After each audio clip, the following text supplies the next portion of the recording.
Assalamu alaikum. Let's try to define and understand root, base and stem. First of all, starting with root, the first point to keep in mind is that root is unanalyzable mean. I have just made my concept that it cannot be broken down into further words. For example, nation. You cannot say nay and shun are two different words or prefixes or suffixes or something like that. Likewise, the words car, desk, drop, you cannot split that into different syllables and make it affixes or derivations. It is unchangeable part of a word.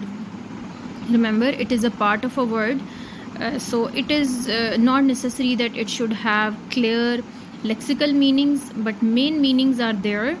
Or second point is that if you remove all affixes, whether they are inflectional or derivational, you can get a root of a word.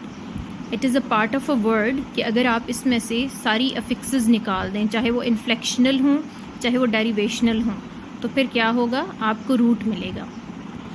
अब इन्फ्लेक्शनल देख लेते हैं कि क्या होते हैं. इन्फ्लेक्शनल जो है उसकी 8 टाइप्स हैं. अगर आप एस प्लूरल बनाने के लिए ऐड कर रहे हैं, फॉर एग्जांपल गर्ल्स में से एस को रिमूव कर रहे हैं, तो एस आपका जो है एक इन्फ्लेक्शनल है. पोजेसिव में से पॉइंट एस जो हम लगाते हैं, Naseema's pen and something like this. Then third person में जो हम एस और ई एस ऐड करते हैं. फिर हम पास्ट पार्टिसिपल ऐड करते हैं थर्ड फॉर्म में ईडी. फिर प्रेजेंट पार्टिसिपल में we use ING. Then comparative adjective में आईईआर और सुपरलेटिव में EST and then past tense ED. तो ये जो हैं ये हमारे पास इन्फ्लेक्शनल आ जाते हैं अफिक्सेस. एंड देन डेरिवेशनल में we have prefix and suffix. Like there is a word happily, so we have unhappily. We have added as a prefix, and ly we have added as a suffix. Likewise, happy जो है that would be a root, and un and ly would be prefix and suffix as derivations. Likewise, we have another word unhealthy. We have added prefix here, so if we remove un, we get healthy, and this is our root. And then there is another word unsprightliness. There are derivations involved. There are prefix and suffix involved. If you remove un, ly and ness, that would be root sprite. Coming to the third point, in root words, every word contains a root morpheme.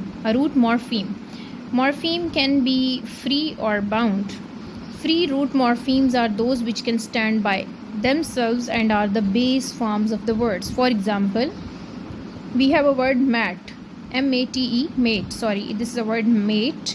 We use it in so many words like classmate, schoolmate. This can stand at its own. We can also use this word mate alone. And bound morphemes are root morphemes which cannot constitute or stand by themselves. For example, CEIVE is a word. We would have to use prefix derivations like PE, RE to make it a meaningful word, like perceive and receive, and another word like leave, LIEVE. We would add BEB and REE, relieve and believe, to make it meaningful. Here is the one thing which I have taken the concept. CEIVE is a root. It doesn't have its own meaning. It is not meaningful. So you can say it is a root. It is also a root. It is not a root. It is also a root. Like other words, we have taken happy as a root, which was meaningful, like which has main meanings, but it cannot stand on its own. Likewise, हमारे पास sieve है word, जिसके अलग से तो अपने meaning नहीं है. जब हम सफिक्सेस प्रेफिक्सेस ऐड करेंगे तो इसके मीनिंग बनेंगे.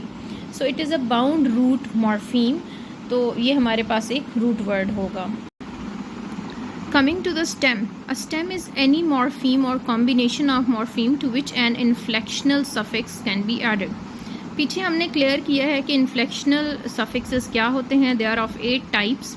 अगर वो किसी वर्ड के साथ ऐड हो सकते हैं या ऐड हो रहे हैं तो फिर वो हमारे पास स्टेम हो जाएगा, स्टेम होगा।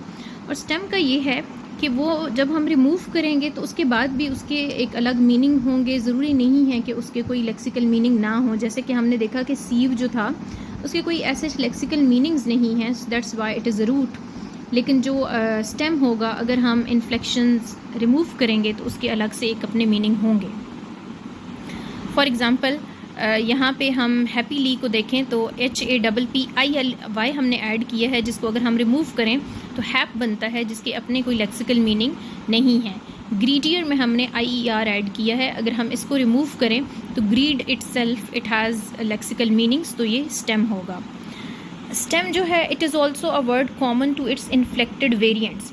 अगर कोई वर्ड है जिसके अपने इन्फ्लेक्टेड वेरिएंट्स हैं, आपने उसमें कुछ ऐड किया है, तो उसमें क्या है वो क्या होंगे, स्टेम होंगे। For example take, took, taken, taking, richer, richest, rich, ये जो क्या है इसमें रिच जो है वो स्टेम है, क्योंकि आप इसमें ऐड करते जा रहे हैं एडजेक्टिव की डिग्रीज, तो इससे डिफरेंट जो हैं वो वर्ड्स बनते जा रहे हैं, दे आर कॉल्ड स्टेम।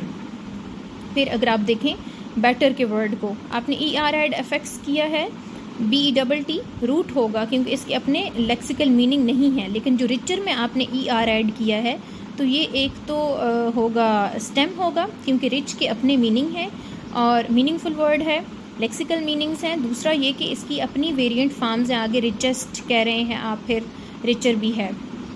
इसी तरह आगे देखें क्लासेस में है, क्लासेस है, अंडरस्टेटमेंट्स है, पिक्स है, पिकअप्स है। आप पिक्स में से एस को ऐड कर रहे हैं, you are making a new word, तो ये एक जो है इन्फ्लेक्शन ऐड किया आपने, तो this is a stem.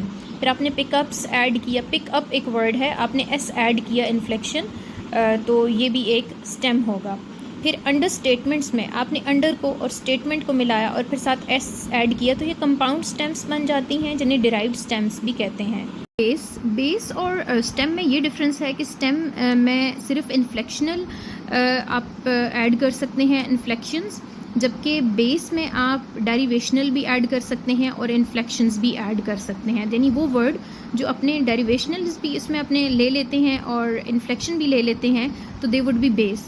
For example आप देखें नेशन जो है एट अ टाइम, ये स्टेम है क्योंकि इसने एस ऐड किया है। ये रूट है क्योंकि इसे फर्दर ब्रेक डाउन नहीं कर सकते आप, तो ये एक रूट है। फिर आपने एस ऐड कर दिया तो ये एक स्टेम है। फिर आपने AL ऐड कर दिया यहाँ पे, तो ये एक बेस है। तो in this way you can keep in your mind कि क्या इसका डिस्टिंक्टिव फीचर है या क्या डिस्टिंक्टिव पॉइंट है। फिर एक और मज़े की बात अगर हम देखें तो इन्फ्लेक्शनल और डेरिवेशनल एडेड जिसमें भी होंगे वो बेस होगा। जैसे कि देखें फ्रेंड जो है वो एस ऐड आपने किया इन्फ्लेक्शन, तो ये एक स्टेम है, ये बेस है क्योंकि इसमें आपने इन्फ्लेक्शन ऐड किया है। लेकिन जो फ्रेंडली है ये सिर्फ बेस है क्योंकि आपने इसमें LY डेरिवेशनल ऐड किया, यानी डेरिवेशनल ऐड होगा तो फिर ये बेस बन जाएगा। इसी तरह एक और एग्जांपल देख लेते हैं, वर्क, वर्कर्स और वर्कशॉप। इसमें जो वर्क का वर्ड है वो एट अ टाइम रूट भी है, वर्कर में भी रूट है वर्क, वर्कशॉप में भी ये रूट है। और अगर हम इसका स्टेम और बेस को अलग करें तो वर्क्स में, वर्कर्स में और वर्कशॉप्स में, वर्कर और वर्कशॉप में ये बेस और स्टेम भी है। लेकिन जब आपने इसमें वर्कशॉप्स ऐड किया तो फिर ये क्या हो गया, स्टेम और बेस हो गया, क्योंकि आपने इसमें आगे एस इन्फ्लेक्शन ऐड किया है। लेकिन अगर आप इन्फ्लेक्शन ना ऐड करें, जैसे कि